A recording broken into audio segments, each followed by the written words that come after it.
Bonjour à tous, nous sommes très heureux de vous retrouver ce soir pour le parcours Construire le monde de demain. Dans cet épisode, nous aimerions vous parler d'un seul mot, ralentir. Grâce à mon téléphone portable, je peux envoyer un message à 30 personnes à la fois. Je peux gérer mes mails depuis mon lit. Je peux, sur Internet, trouver des résumés de livres pour aller plus vite, être plus efficace. Sur Netflix, depuis cet été, je peux même regarder les séries en accéléré pour en voir plus. Tout semble fait pour me faire gagner du temps, mais j'ai bien l'impression d'être de plus en plus pris dans une spirale infernale. Je n'ai plus le temps de faire les choses qui comptent le plus pour moi. Nos agendas sont souvent remplis, et c'est bien vu qu'ils le soient. À l'opposé, ne rien avoir à faire peut nous donner une impression de vide. On peut avoir une forme de pression sociale à ne pas être totalement occupé tout le temps. C'est comme si nous avions un devoir de rentabiliser notre vie, de rentabiliser notre agenda, de tout prévoir, de tout planifier. Je crois que ce sentiment rejoint un peu la peur de ne pas être assez productif. Tout le monde autour de moi s'active. Pourquoi est-ce que moi, je ne suis pas à 110% comme tout le monde ? On a peur d'être inactif, on a peut-être peur aussi d'être seul. On charge nos temps off de rendez-vous, de soirée, pour être sûr de ne rien rater, pour ne pas se retrouver à un moment les bras ballants. Peut-être que nous avons peur de ne rien avoir à raconter le lundi matin aux collègues à la machine à café. L'usage intensif des réseaux sociaux peut également nous interpeller. On peut constater que l'on passe de plus en plus de temps à dire ce que l'on a fait, ce qu'on fait, plutôt qu'à faire les choses elles-mêmes. On vit quelque part les choses à moitié et peut-être de manière moins qualitative. Les réseaux sociaux nous permettent de communiquer et de partager avec des connaissances, des amis qui sont proches de chez nous, même à l'autre bout du monde, et ça c'est incroyable, c'est extraordinaire. Mais ils peuvent également nous empêcher, parfois, d'entrer en contact avec des personnes qui sont juste à côté de nous. Et là où les écrans peuvent être des liens avec des proches, et bien quelquefois, ils se transforment en murs avec les personnes que l'on côtoie finalement. Pour ma part, j'utilise énormément les SMS ou WhatsApp pour échanger des informations, des nouvelles avec des amis et surtout en famille.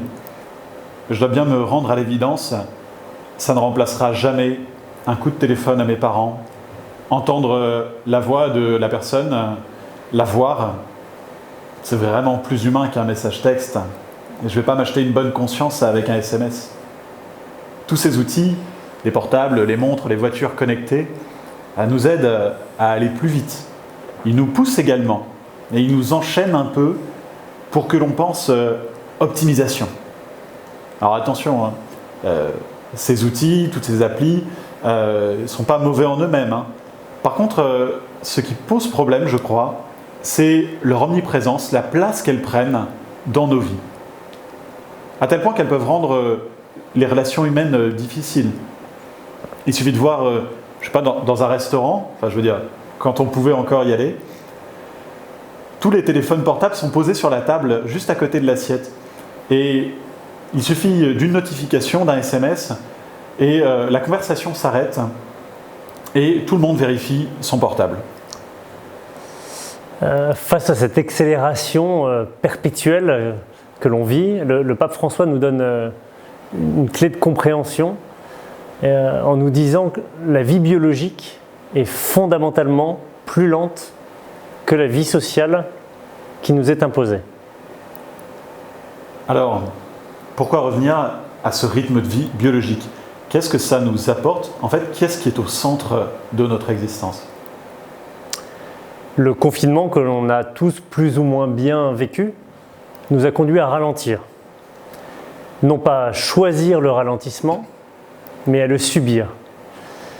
Et lorsque l'on a subi ce ralentissement, on s'est aperçu que, et même si c'était inimaginable avant, beaucoup de choses s'arrêtaient. pour certains notre travail, notre vie sociale et nos déplacements. On a cessé de bouger, de se déplacer. Alors moi, pour ma part, je me suis rendu compte qu'il y avait peut-être comme un paradoxe dans la vie active. C'est-à-dire que je pouvais me déplacer tout le temps, enchaîner les rendez-vous, peut-être des apéros chez des amis, ou même pour le boulot.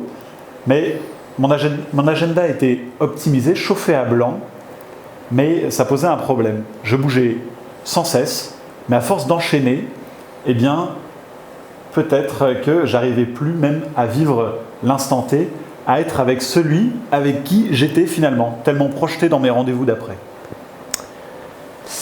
En fait, quand on vit cette vie à 100 à l'heure, comme beaucoup d'entre nous, et en tout cas moi y compris, quelque part, petit à petit, de manière assez pernicieuse, on en devient la première victime. Alors, apprendre à ralentir, ça va nous permettre de prendre rendez-vous avec nous-mêmes, de prendre du temps pour soi. Ça nous permet de nous mettre à l'écoute de notre corps, qui grogne bien souvent, mais aussi de notre esprit. Et Dieu sait que les soucis s'empilent souvent. Alors il nous faut essayer d'aménager des temps pour nous ressourcer, pour nous retrouver avec nous-mêmes. Alors certaines personnes trouveront ce temps de ressourcement dans la lecture, d'autres dans des balades, dans la nature, dans la course. Moi c'est dans le fait d'aller courir dans la nature, dans la forêt. D'autres personnes encore vont le trouver dans la méditation, dans la prière.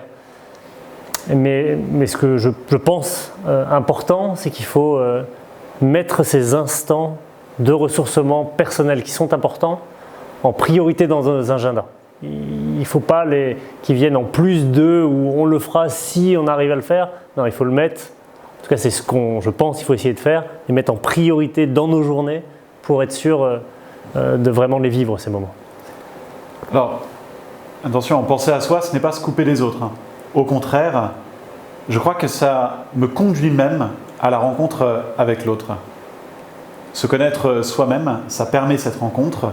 L'autre me fait grandir, parce que c'est la relation avec l'autre, c'est dans la relation avec l'autre que l'on trouve la source la plus grande de notre propre bonheur. Il y a une étude qui a été menée à Harvard par les équipes d'un psychiatre qui s'appelle Robert Waldinger et qui a porté sur une longue période de temps, plus de 75 ans, avec des centaines de personnes et des personnes qui sont questionnées chaque jour pendant cette longue période pour essayer de comprendre quelles étaient les situations dans lesquelles ces personnes étaient bien, moins bien, est-ce qu'elles se sentaient vraiment joyeuses. Et la conclusion de cette étude, c'est que ce qui rendait les personnes de manière générale sur cet échantillon heureuses, c'était la qualité des relations sociales que ces personnes avaient. C'était pas le pouvoir, c'était pas l'argent, c'était la qualité des relations sociales que ces personnes avaient. Et donc c'est quelque chose également que je pense on peut constater quand on finit une journée, quand on regarde un petit peu en arrière, quels sont les moments qui finalement m'ont empli de joie. Est-ce que c'est des moments avec mes proches, est-ce que c'est un coup de téléphone avec mes parents, avec quelqu'un de ma famille, est-ce que c'est quelqu'un que j'ai croisé dans la rue et avec qui j'ai eu une discussion. Mais souvent, ce qui va vraiment nous apporter ce petit surplus de joie dans notre journée, c'est qu'on a eu un moment de qualité avec quelqu'un. Prendre du temps pour soi, du temps pour les autres, ça nous rend vraiment heureux. Et c'est pour ça essentiellement qu'il nous faut ralentir. Peut-être qu'on peut s'inspirer de la vie des moines pour comprendre comment ralentir. Quand on arrive dans un monastère, c'est quelque chose qui est assez saisissant, ce rythme assez lent, mais également cette grande sérénité qui se dégage du lieu, en général, et des personnes. Il y a peut-être une question qu'on peut se poser, c'est comment font-ils en fait, si vraiment on vient de voir que le fait de prendre le temps était important pour notre bonheur, et quand on voit ce temps long chez les moines, comment font-ils pour créer ça ? Alors le premier élément de réponse, je crois, c'est qu'ils ont une journée bien structurée. L'organisation de leur temps leur permet de réaliser tout ce qu'ils ont prévu, tout en se sentant bien, parce qu'ils mettent les choses importantes. Alors la question c'est, est-ce que ma journée est structurée? Est-ce qu'il y a des jalons qui la rythment?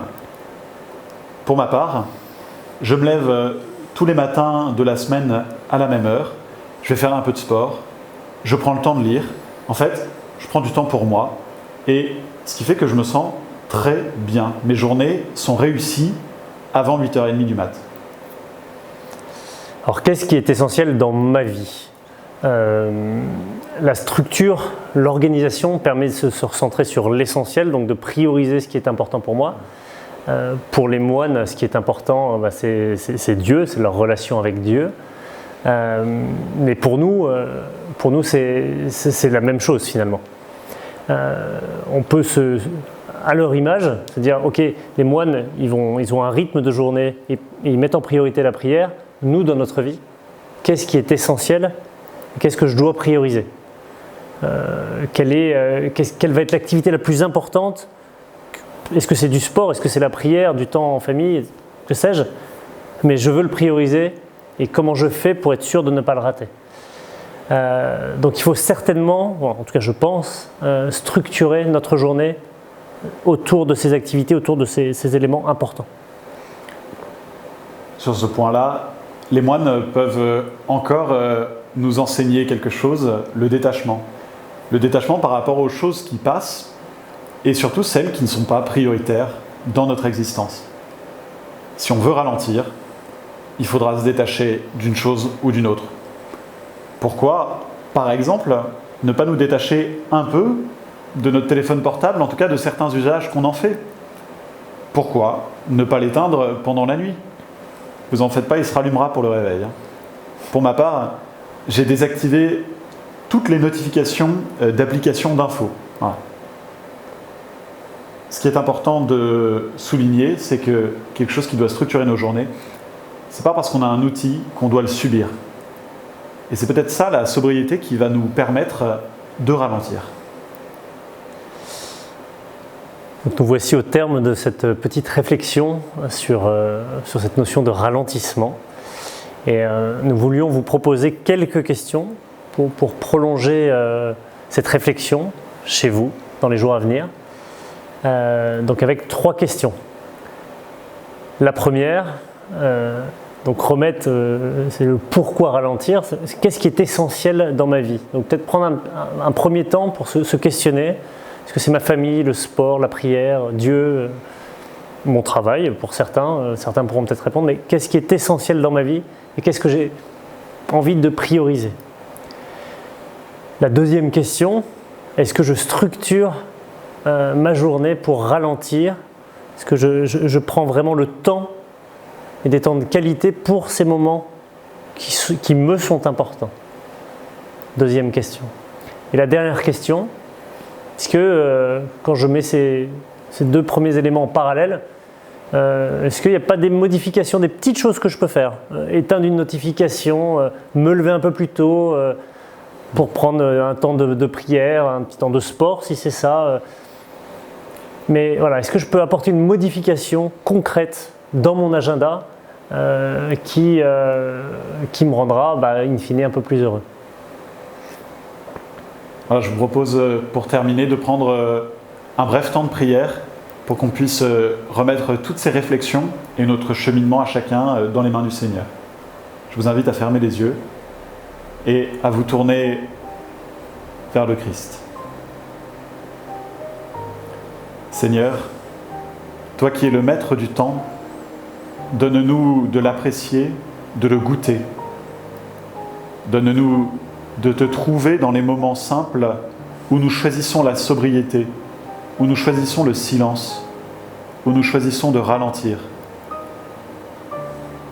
Donne-nous de te rencontrer à travers ceux qui nous sont proches. Nous te le demandons par Jésus-Christ, ton Fils. Amen.